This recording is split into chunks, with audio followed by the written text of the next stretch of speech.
I have the honor of speaking to the one and only Dr. A.J. Swoboda, who has a very unique voice in modern Christianity and evangelicalism. I have not come across that many Pentecostals who are on fire for environmental issues or speaking up about recovering a biblical vision for creation. But he's definitely one of those guys. And I read a lot of your books, but I don't have that many in my library, and that's because I let people borrow them and they never return them. So I guess that's a compliment to you that people hoard your books. But That's hilarious. yeah, You can tell that to my mom who hoards. She buys all my books far too many times over. Wow. Yeah, I remember the first one was A Glorious Dark, and you were speaking in a coffee shop in the back room and giving out free copies, and I remember that copy because it was my early years of seminary, and there was some deconstruction going on for me. And I remember just coming away from that book realizing that I really don't have to choose between fundamentalism and liberalism. So thank you for that. Oh man, thanks for reading it. Yeah, that's great. That's great to hear. Sure, and I just found out this morning that you are actually going to publish with Baker a book, After Doubt, How to Question Your Faith Without Losing It. Yeah, it's got actually this coming spring, and it's in their the Brazos line, which is one of Baker's kind of premier lines. And yeah, so it's that book called After Doubt: How to Question Your Faith Without Losing It is a kind of culmination of about 10 years of pastoral ministry in Portland, Oregon. Before transitioning to academic life, I was a church planter and a pastor in kind of the urban core of Portland, one of the more secular progressive cities in America. And the experience of watching young people move to Portland and kind of undo their faith, and the story of sitting in the front row and watching what happens in an environment like that where we really do emphasize kind of tearing apart what we believe rather than actually entering into it deeper. So that's a culmination of that book, and it's coming out in the spring. I'm really excited. It's taken just about everything out of my soul to write. Wow. And because of your unique perspective in that you pastored and you are a professor, why do you think we've gotten here when it comes to this emphasis on deconstructing in general? Yeah, well, I think there's a lot of responses to that. There's of course the immediate one is the kind of cultural context that we find ourselves in. The Western world has, in the last 50, 60 years, kind of grown obsessed with some kind of central ideas that came out of the life of French philosophers, people like Foucault and Sartre, but just a variety of kind of existentialist postmodern thinkers. Of course, they rejected those terms, but kind of the ideas of postmodernism are inherently deconstructionist. So questioning authority, questioning received authority as is beliefs, those sorts of things. So I think there's a cultural element, and that stuff's been afoot in the academy, and now just seeping into essentially popular culture.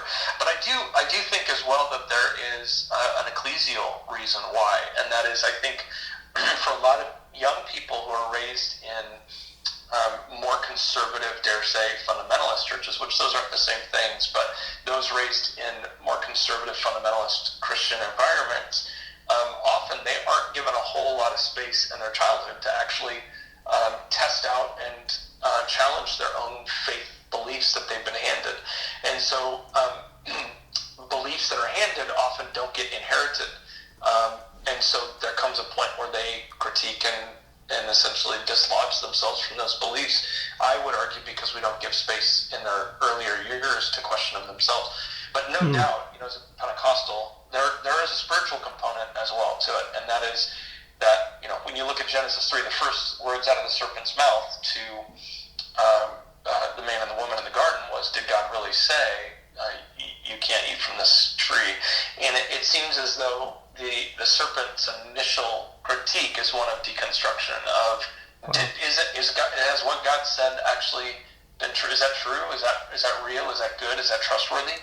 So I think there's a spiritual component too. I think the forces of the demonic really do not want us to land on good and true beliefs, and will fight against them tooth and nail. Wow. Yeah, and I wanted to talk a bit about the reality of Satan and the kingdom of darkness, and we will get to that. But I wanted also to get to your book, Subversive Sabbath, and what you mean by subversive. But before we jump into that, can you expand a bit and provide some framework as to what kind of pushed you or piqued your interest in the study of Sabbath, the practice of Sabbath, the value of Sabbath? Many people think that it's just an Old Testament concept. Well, I mean, it is birthed. It is largely birthed out of an experience after having planted this church, Theophilus, which continues to be in Portland and do awesome things in the city. It's a great community. But after about 5 years of planting the church, I just began to notice that the church got pretty tired. Planting a church is pretty hard work. And I began to just notice that the church was tired. So I did what most pastors do when there's a problem in the church. I did a sermon series on it. And did 4 weeks on the Sabbath and talked about rest and the place rest has in the Christian life. And was just sort of surprised at the negative. There was a pretty significant pushback. I've preached on a lot of things that have made people upset. I've preached on sexuality, politics, polyamory, weed, you name it. I've preached on all sorts of things that have not made me friends in a place like Portland. And I preached for 4 weeks on the Sabbath, and I don't know if we ever had more people leave the church. And what that struck me as was that the Sabbath was really threatening to everything that we think it means to be an American. Productivity, affluence, privilege, power, all that stuff.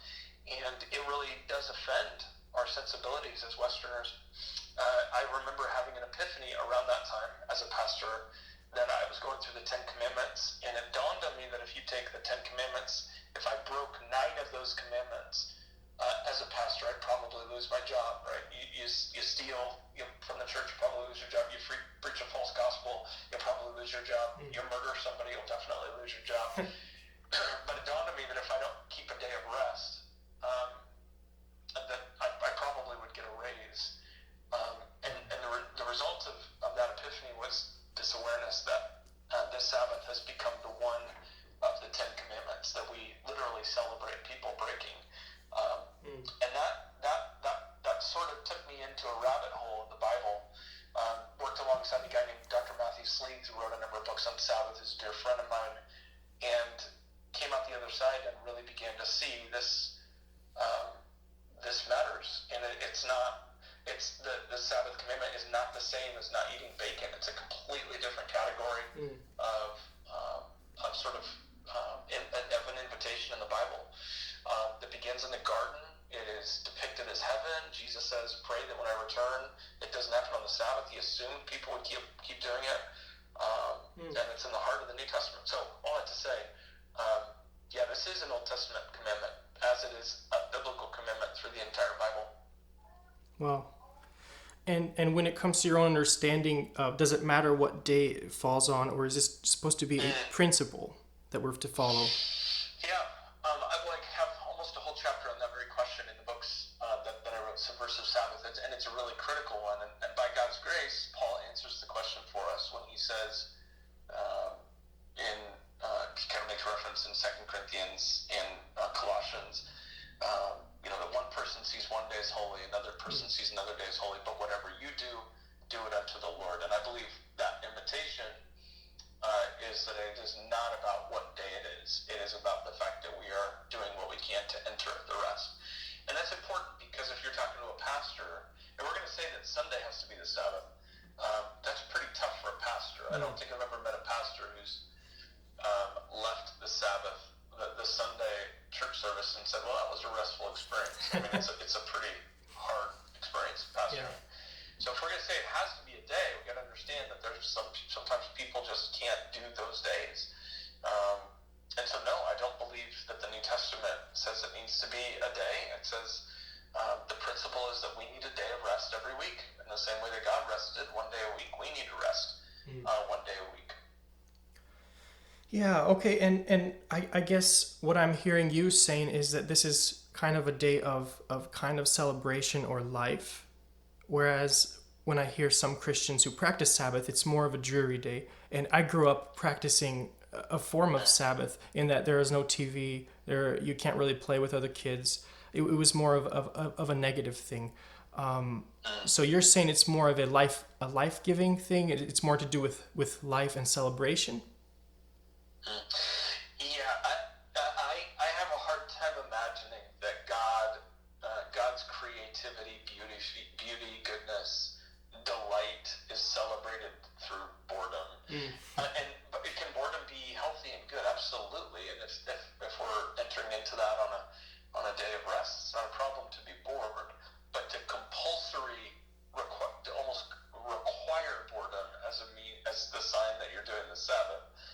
That's just not found anywhere in Scripture. And so for us, when we take a day of rest, which is in our family on Saturdays, we go on hikes. We go out to a meal. We watch a movie together. My wife and I get to take a nap. My son gets to play on the trampoline. He has a friend over. It is the day where we are ceasing producing, and we are simply being with one another and with God. And it is one of the most redemptive activities and disciplines I've ever undertaken. It's also extraordinarily disruptive to my own narcissistic, egocentric way of thinking, because it essentially says I'm not the center of the universe, God is. Wow. And I'm also hearing you right now talk about it's not just an individual thing. When it comes to prayer, when it comes to Bible reading, we've kind of privatized these things and made them about the individual. And I hear you saying there's another dimension to Sabbath, that it's not supposed to just be individual, even though I'm sure there is an element of that, of renewal for the that's individual. Exactly right. If you ever go to Jerusalem or you go to a major city with a synagogue in the downtown area, Jews are supposed to live within walking distance of the synagogue. They're called Erev lines. These lines, almost parish lines around the synagogue. And the rationale is that on the day of the Sabbath, because you don't drive to the Sabbath service, you're supposed to walk there, and you're supposed to walk with your neighbors, to go together. And built in to that very concept of walking to synagogue together on the Sabbath is this social context, right, of being together, journeying together, almost like the pilgrims on the way to Jerusalem, journeying together to the presence of Yahweh, God. One of the groups of people that I find struggle the most with the Sabbath are my single friends, because they feel like, well, if the Sabbath is a day to just be alone, well, there we go. It's just another day where I've got to be alone. And I think that utterly undoes the social side of Sabbath. Like, a single person should not be afraid of the Sabbath, because it is not a compulsory requirement to be alone on the Sabbath. Sometimes on the Sabbath, the most important thing we can do is be with the people we love, eat a good meal together, get in a hot tub and spend some time resting and relaxing. So critical for the well-being of our souls and minds. So you're absolutely right, Paul. I don't believe individualism and Sabbath can go hand in hand. You actually have to decouple them. We're supposed to do this in community. And so one of the reasons why many resist it is because of one reason would be individualism then, or hyper-individualism. You were saying narcissism. Yeah. Without question. Yeah, I mean, and it doesn't bode well for us that we, even just the way that we structure our cities, when we drive into our homes with our garage doors and then close them before, we don't see our neighbors, we don't see the people around us.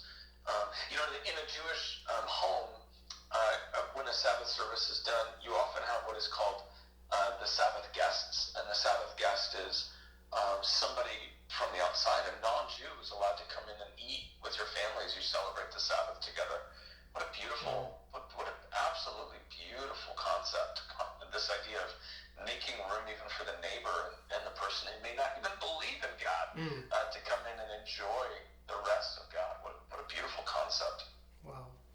Can you speak into the choice of the word subversive and what you mean by that? Yeah, well, in the last couple of years, we've had a lot of conversations about race as a culture, and these conversations are obviously not only greatly important life or death situations, but even more are far overdue. And in the last few years, there have been a number of books and really kind of germane articles and publications around this idea of post-slave disorder, post-traumatic slave disorder, which is this idea that since for hundreds of years enslaved Africans who were brought to America and coerced to do the work of white slave owners, that even since that has ended, that there is this ongoing effect on black communities across the world that in the same way that somebody who fights in a war has PTSD, those that are related to those that went through slavery pay a disproportionate mental, cognitive, physical price for what happened to them. Well, in a way, that's what the whole book of Exodus is all about. The whole book of Exodus is God's people have been enslaved for 400 years, and they're coming out of slavery. And God immediately, upon delivering them out of slavery, teaches them about the Sabbath. And he's pretty harsh, actually, about it. There's a story about a guy in the desert who picks up a stick on the Sabbath and gets killed for it. And what I think is going on is I think God is really clearly communicating to his people, you are no longer slaves. When you were in Egypt, you didn't do anything but work. That was all you did. Bricks, toil, labor, nonstop. And it takes them a long time to begin to understand God's heart for the Sabbath. It is subversive. The Sabbath is subversive because it entirely undoes and undermines the culture of Pharaoh. There is a line, by the way, in the book of Revelation 14:11 that says that for those that worship the beast, there will be no rest day or night. Wow. And the idea is that Pharaoh ain't done working. There's a Pharaoh system at play. We call it the beast. You could call it the man. I don't know what you want to call it, but I can tell you that system and the person behind it does not know how to rest and doesn't want the world to rest. And so to Sabbath today is to subversively go against, to revolutionize, to rebel, to protest against the system of the beast, and to live a different way that God calls us to live, because we are no longer slaves. So it's hard work. It's hard work to live into your new identity, and it's hard work to not continue to live in the identity of the slave days. It's very difficult. Wow. And when it comes to the state of the world today, with or without COVID, there is just a general atmosphere of unrest. And you're saying this is part of the demonic reality in God's 100%. world. Yeah. It is the system of the beast.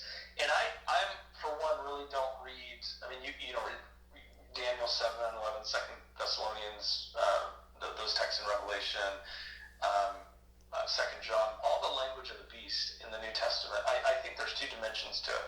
I think the beast is personified. It is a person. It will be a person. Or four beasts. I think you got different references to different numbers, but I think it will be a person.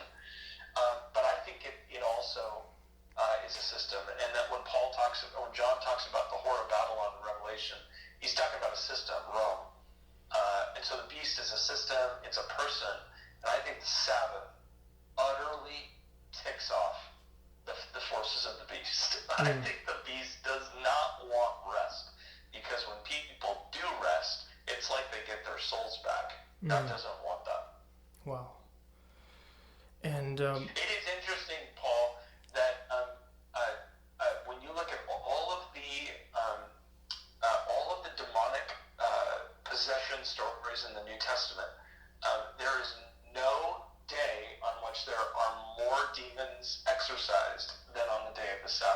Wow. And I think the Sabbath is the number one day when Jesus exercised the demonic powers. I think that the day of rest is an affront and offensive to the forces of evil and darkness, and it's literally written into the New Testament narrative that the Sabbath is the day that the demons fight the hardest. Wow. Wow. And I wanted to go back to COVID-19 just for a moment, because this is a time where it seems like it's very hard to rest. And perhaps can you speak into what has been hard for you during this time? And have you been able to maintain a Sabbath or even a rest in God? And what tips can you give? Yeah, you hit the nail on the head. I don't know if there's been a harder time to Sabbath than now, because if you're stuck at home all week, it's hard, especially a unique day where you're at home again for another day. And the exhaustion of being at home, for many people that are listening to this, they're working a job with a baby on their lap and a dog peeing in the corner, and the difficulties of being at home is very, very challenging, and our brains technologically are just overwhelmed right now. The number of Zoom calls, and our bodies are hurting. Our butts are numb from sitting in front of Zoom calls for hours on end. It's exhausting, and I think that God is a really graceful God, and in these moments of time, we should be very kind and generous to ourselves, because God is very kind and generous to us. And I think what's important about saying that is just to normalize the experience of being very tired right now, and we're all feeling that. Pastors in particular, who are signed up in their ordination to preach God's word and pastor people, all of a sudden are directors of movies and shows and episodes, and I think a lot of people are exhausted of having to become video producers, when in reality they set out and desire to be pastors and shepherds. All that to say, this is a season of time where it's unorthodox, it's difficult, it's hard, and it is hard work to rest in these moments. But that doesn't mean we don't try, but it is hard. And if we can camp out a bit on, I have a final question I wanted to ask, because I read in your book, and I heard in a lecture as well of yours, about your thoughts on God when it comes to random suffering and blatant evil in God's world. And I wanted to ask you about the reality of human evil and God's role in suffering. When we see something as overtly evil as COVID and all the things it does, in that you can't even grieve with your loved ones when they're passing now. Funerals are very up in lingo and weddings, and lives are just taken, jobs are taken. When it comes to all this kind of chaos, and some people think this is God's hand, and part of it is because we say so much as evangelicals, God is in control. Can you speak into this a bit, and how we need to wrestle with God when it comes to suffering in God's world? Well, I take issue with that phrase, God is in control. I deal with that in the book, because Paul makes it very clear that actually the world is under the control of the adversary right now, the serpent. This is the ruler of the air. And so as a result, I don't blame God for the evil in our world, because I think God has given space for evil to have domain for this moment in time. And so more than anything, Satan's in control. I think God, in his sovereignty, is willing to extend freedom to even demonic forces to rule and reign for the season. They will end, no doubt, but long term, but short term, they have significant power. I don't think God created this virus, and I think it's very dangerous to make declarative statements about which sort of things God created and God didn't create. I mean, you could ask the question, does God change the weather? And that's just a bad question. The question isn't, does God change the weather, but can God change the weather? God can change the weather. We have instances in the Bible where God changes the weather, where he makes weather stop, storms cease. He can do that. But that doesn't mean that every occasion God creates the weather or moves the weather. And in the same way, did God create this plague, this thing? I can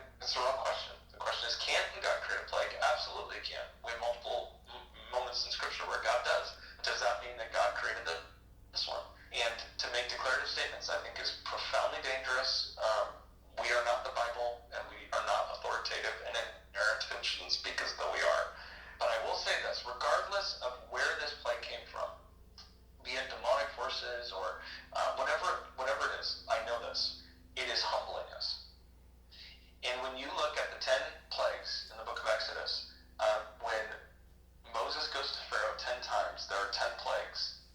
There is only one plague that makes Pharaoh and his magicians say, this must be the finger of God. There's only one. And it is the plague of the gnat, which is the smallest of all the plagues. It is profoundly ironic to me that it is the smallest of all the plagues that humbles Pharaoh. And I think that to that end, I mean, just our society has been so humbled by something we can't even see. It is you can't even see it. We have been humbled. I'm not saying God created it. I'm just saying, I think this is an opportunity for us to be really, really humbled and to come back to the sense of brokenness and humility and contriteness before the living God. And if we don't learn humility here, unfortunately, we'll learn it with another plague, the death for a firstborn or something like that. And we don't want that. We need to learn humility now and learn the ways of repentance and